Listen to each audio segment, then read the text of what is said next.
Good morning students.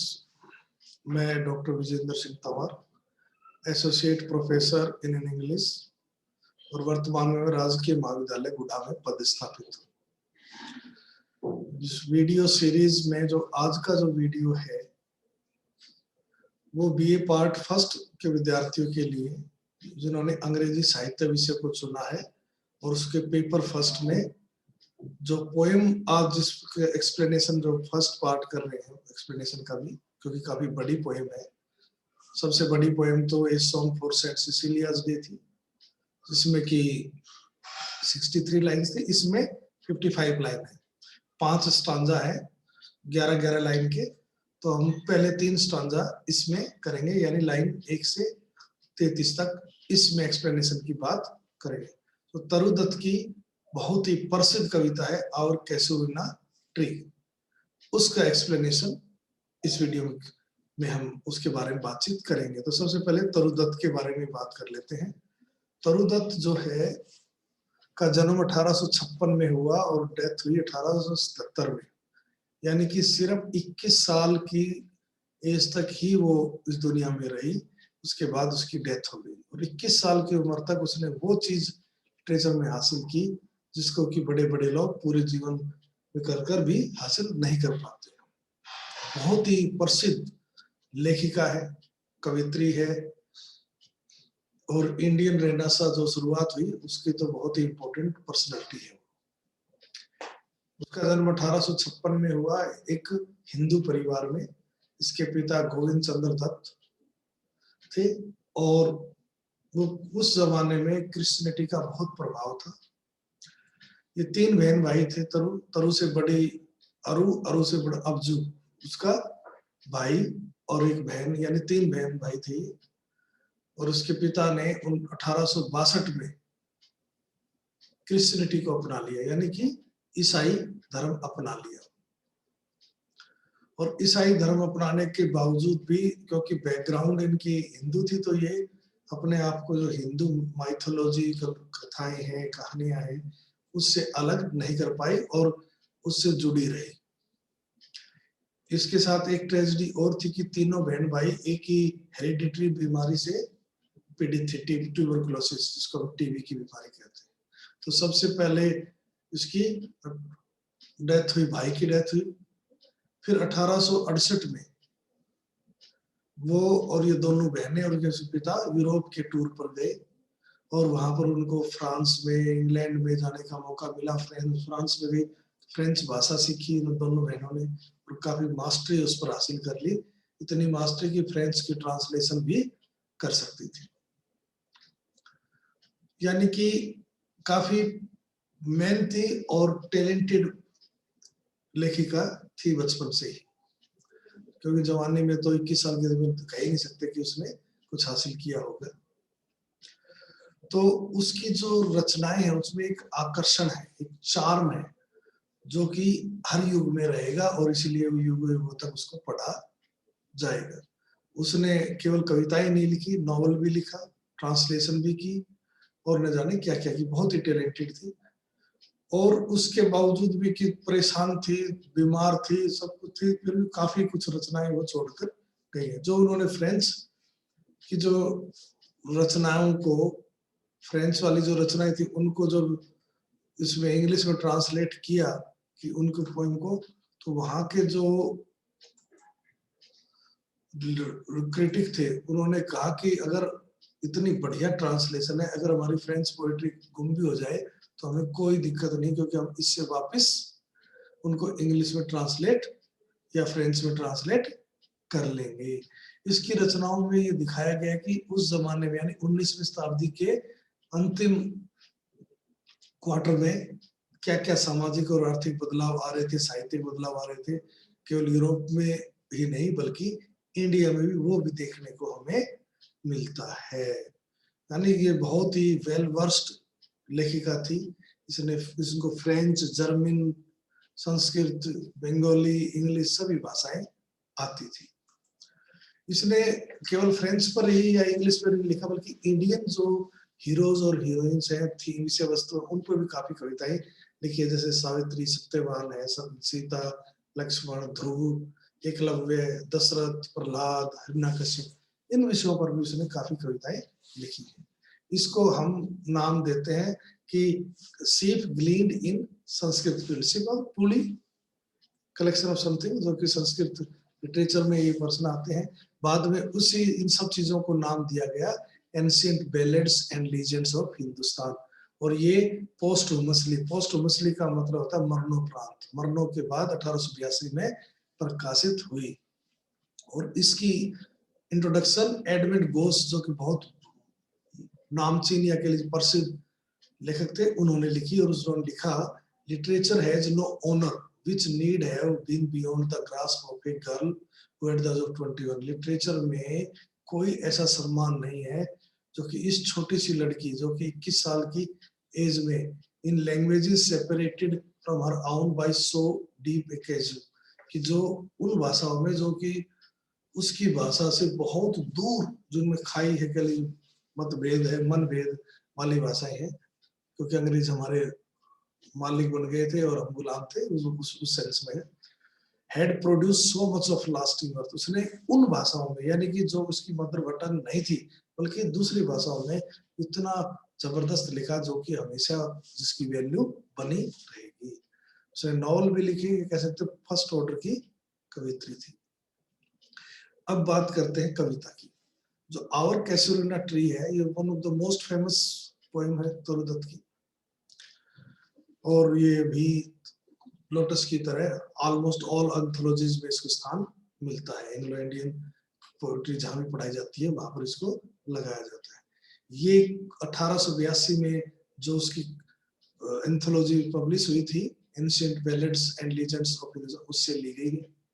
It reveals the इनेट love of poets and for nature, कि सब प्रकृति के प्रति कितना प्रेम है वो दिखाया गया है। उसने अपने घर के गार्डन में जो कैसुलिना ट्री है, कलकत्ता का जो मकान है, उसमें उसका वर्णन किया है। उसके लिए ये जो पेड़ है एक सिंबल है, प्रतीक है समय और इटर्निटी का, शाश्वतता का, और वो आल्सो उसकी बहन और भाई की यादों से जुड़ा हुआ है। वो यदि कितना कीनली नेचर को ऑब्जर्व करती है, ये चीज इस पोएम को पढ़ने के बाद हमें देखने को मिलती है या समझ में आती है। अब आते हैं एक्सप्लेनेशन का। एक्सप्लेनेशन में वनिता इस पार्ट में हम 3 स्टांजा करें तो पहले देखिए, बहुत ही सिंपल लैंग्वेज है। पोएट्री शुरू करते हैं, like a huge, Vishal, Python अजगर, एक विशाल अजगर की तरह, जो नीचे दिए हुए मीनिंग इनको भी आप पढ़े। जैसे पाइथन का लार्ज हैवी बॉडीड, मतलब बड़े शरीर वाला, नॉन वेनमस, जहरीला नहीं होता अजगर। Snake occurring throughout the old world tropics, killing prey by constrictions and asphyxiation, मतलब जो बॉडी को नैरो करके, सिकोड़ कर, ट्विस्ट करके वो अपने शिकार को मारता है, उसमें जहर नहीं होता। तो एक अजगर की तरह, अजगर के बारे में ये कहा जाता है, चंदन के जो पेड़ होते हैं उनके अजगर लिपटे रहते हैं, उस सेंस में ही। वाइंडिंग राउंड एंड राउंड, कि जो अजगर की तरह एक वाइंडिंग मतलब रैप्ड, लिपटी हुई, रैप कह सकते हैं, एम्ब्रेसिंग। द रग्ड मतलब रफ, ट्रंक तना, तना जो है रफ है।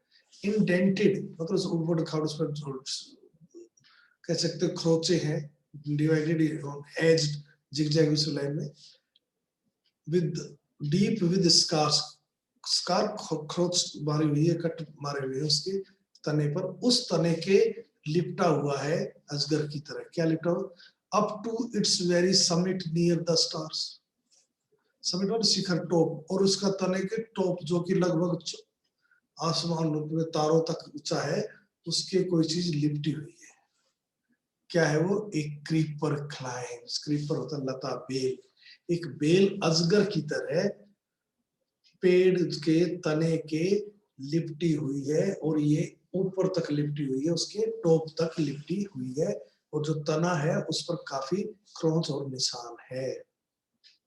ये बेल ऐसी है, इन हुज एम्ब्रेस बाउंड, इस बेल की अगर पकड़ में, जकड़ में कोई चीज आ जाए, no other tree could live, और दूसरा कोई पेड़ जीवित नहीं रह सकता। यानी ये एक परजीवी बेल है और इसको जो बंधी हुई, जो कह सकते हो लिपटी हुई जो बेल है, वो ऐसी है कि अगर कोई दूसरा पेड़ होता तो खत्म हो जाता, लेकिन ये पेड़ खत्म नहीं हुआ है। बट गैलेंटली माने ब्रेवली, बहादुरी से, द जायंट, जायंट होता है विशाल, यहाँ पर बहुत बड़े राक्षस, यहाँ पर राक्षस की सेंस किसके है, पेड़। परंतु ये जो पेड़ है वियर्स द स्कार्फ, ये जो पहनना स्कार्फ, मफलर, जैसे इसने मफलर पहन रखा हो ऐसे पहन रखा है। वही बात है, सांप को देखते डर लगता है, लेकिन भगवान शिव उसको गले में एक आभूषण की तरह पहनते हैं। एंड यानी कि एक बेल पेड़ के तने के चारों ओर लिपटी हुई है। बेल बहुत खतरनाक है, कोई दूसरा पेड़ होता तो खत्म हो जाता, लेकिन ये पेड़ ने तो ऐसे लिपटा हुई है जैसे कि मफलर पहन रखा हो, यानी फैशनेबल चीज है। एंड फ्लावर्स आर हंग, और इस पेड़ में क्या फूल लटके हुए हैं, इन क्रिम्सन कलर, क्रिम्सन थोड़ा रेड, रेडिश, क्लस्टर ग्रुप में लाल लाल रंग के गुच्छे लटके हुए हैं। All the Bhoj among Bhoj branches, टहनियां, सभी टहनियों में बड़े बड़े गुच्छे लटके हुए हैं। Where upon all day are gathered bird and bee, जिनमें सारा दिन पक्षी और मधुमक्खियां इकट्ठा होती रहती हैं। And oft at nights the garden overflow, और प्राय आमतौर पर जनरली खास करके रात के समय गार्डन ओवरफ्लो में इको, गूंजने लगता है। With one sweet song that seems to have no close, एक बहुत ही मधुर सुगंधित गीत से सारा गार्डन गूंजने लगता है, ऐसा लगता है उस गीत का कोई अंत नहीं होगा। Sung darkling from our tree, कि इस हमारे पेड़ से अंधेरे जब होने लग जाए तब गाया जाता है उसमें से। While men repose, जबकि आदमी रिपोज रेस्ट करते रहते हैं, उसमें रेस्ट करते रहते हैं। ये ओवरफ्लो इस सेंस में है, जैसे हमको गिलास में पानी भरे तो गिलास भरने के बाद उसके किनारों से पानी निकलता है, तो इसी तरह गार्डन सारा उस स्वीट सॉन्ग से भरी जाता है, और उससे भी बाहर उसकी आवाज, उस मधुर सुगंध गाने वाले को, जो भी है, कोयल भी हो सकती है, कोई भी मधुर सुगंध गाने वाले, भारी सुनाई देती है। सारा गार्डन उससे गूंजता रहता है, उसकी आवाज से गूंजता रहता है।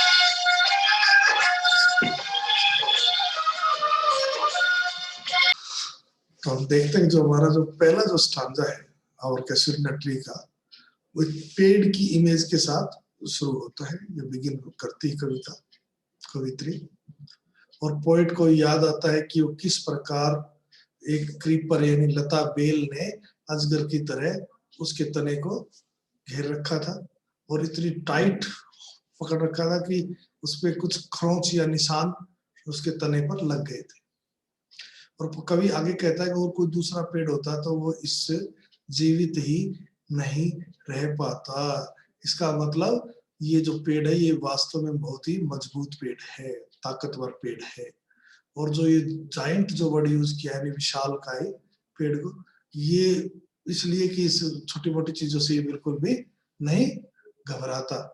उस चीज को इसने दर्शाने के लिए जाइंट वर्ड का यूज किया, किसी ने तो ऐसे पहन रखा है इस बेल को जैसे किसी ने मफलर पहन रखा हो।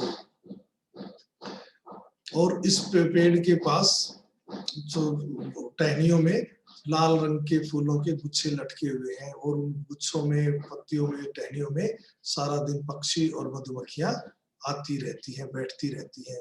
और रात के समय जो है कवि जो है वो आराम से उसमें सुन सकता है कि कोई मधुर आवाज गा रही है, और सारा बगीचा उससे गूंज रहा है। जो पेड़ जो जो है ना, लाइक ए ह्यूज पैथन, जो कन्वे, ये मैसिवनेस यानी विशालकाय पेड़ है, इस चीज का प्रतीक है। और इस ग्रेंजर जो है इसकी हाइट में कि इतना कि स्टार्स तक अब तक जो लाइफ और वे द स्कार्फ कैसुरिना ट्री, ये बहुत ही शानदार कह सकते हो शुरुआत की है कवित्री ने। अब आते दूसरे स्टांजे पर। दूसरा स्टांजा में कहती है कवित्री कि when my casement is wide open thrown, यानी she is talking of the morning। casement का मतलब विंडो, खास करके जो वर्टिकल हिंज पर रहती है वो विंडो, कि वो जो सुबह सुबह खोली जाती है विंडो मेरे कमरे की एट डार्क, माने प्रभात सुबह प्रातःकालीन, तो my eyes dilated on it rest, it का मतलब पेड़ पर मेरी आंखें जाकर टिकती है, यानी मुझे सबसे पहले पेड़ दिखाई देता है और मेरी आंखों में बहुत खुशी आती है। समटाइम्स, खास करके कई बार, मोस्ट इन विंटर, खास करके सर्दियों में, ऑन इट्स क्रेस्ट, चोटी टॉप, एक ग्रे बैबून, ग्रे कलर का बैबून बंदर, जिस कुत्ते जैसे मुंह वाला बंदर जो है, sits statue like alone, statue Buddha की तरह और अकेला बैठा रहता है, वाचिंग द सनराइज। पेड़ बहुत विशाल का है, इस विशाल का पेड़ की चोटी पर एक बंदर बैठा रहता है और वो सूर्य को उगते हुए देखता है। वाइल ऑन लोअर बोस, जबकि नीचे की टहनियों में, वो टहनियां, हिज पुनी, छोटी ऑफस्प्रिंग बच्चे, लीप अबाउट एंड प्ले, वो इधर-उधर कूदते रहते हैं, खेलते रहते हैं। एंड फार एंड नियर, दूर और पास, कोकिलाज हेल द डे, कोकिला जो है ना, कोयल, वो अपने गीत से दिन का स्वागत करती है, वेलकम करती है। Also to their pasture, grassland, घास के मैदान, व्हेन वन गो, जाती है, आवर स्लीपी काउज, हमारी गायें जो नींद में है, जो कि लेजी है, और वो नींद में, मतलब अभी तक पूरी तरह से जगी नहीं है, वो चरने के लिए घास के मैदान की ओर जाती है। एंड इन द शेडो, और उसकी छाया में, पेड़ की छाया में, on the broad tank cast, जो कि बहुत बड़ा विशाल टैंक है, तालाब है, उस पर छाया में जो पड़ी हुई है छाया उस टैंक पर, बाय दैट होर ट्री, होर वैसे तो ग्रेस व्हाइट होता है, यहाँ पर वो एज्ड, मतलब बड़ा पेड़ के नीचे, सो ब्यूटीफुल एंड वास्ट, जो कि इतना सुंदर और विशाल है। The water lily spring, water, पेड़ की पानी की जो लिली फूल है वो खिले हुए हैं, लाइक स्नो एमएस, बहुत अधिक संख्या में इकट्ठा हो गई, जैसे मानो बर्फ गिर गई, यानी छोटे छोटे व्हाइट लिली इतनी अधिक मात्रा में पानी पर उगी हुई है कि दूर से देखने पे ऐसा लगता है जैसे मानो बर्फ पड़ी हुई हो। अब हम बात करते हैं इसकी अगले स्टांजा की।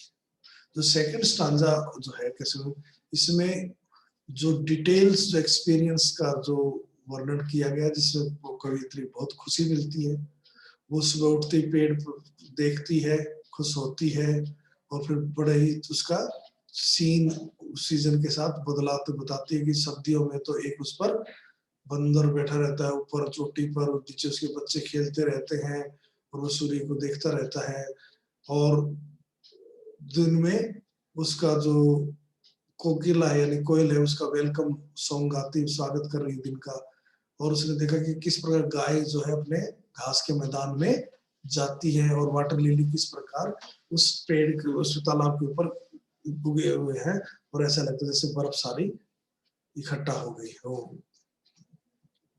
यहां से जो है ऑब्जेक्टिव डिस्क्रिप्शन की ओर कवि जा रहा है।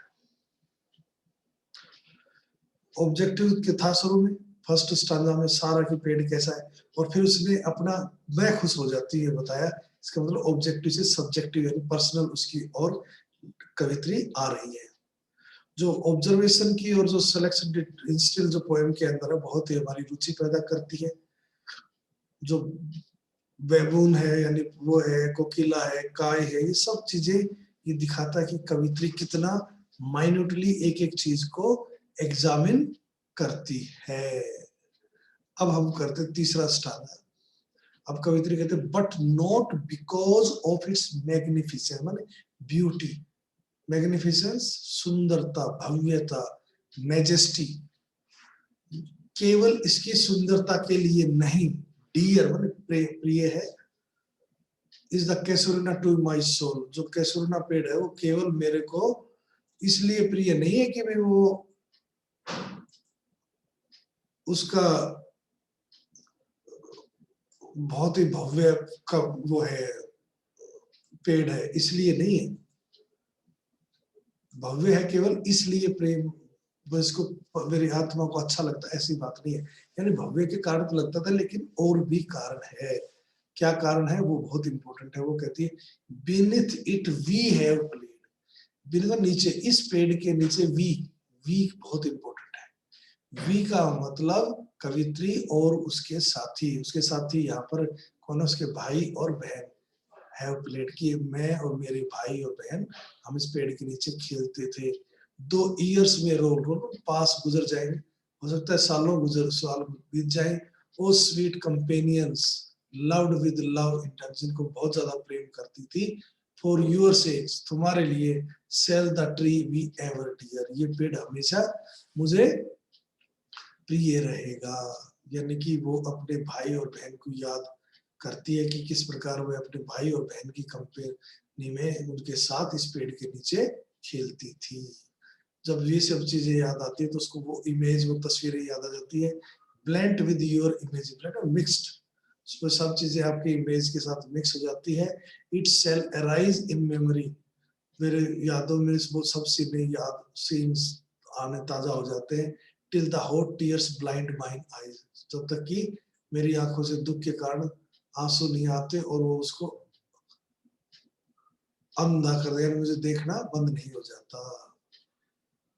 कहने का मतलब कि कवित्री को ये याद आता है और साथ में ये भी याद आता है कि उसके भाई और बहन अब इस दुनिया में नहीं रहे, तो इससे उसके आंसू आते हैं और आंसू आने से उसकी धुंधली हो जाती इमेज।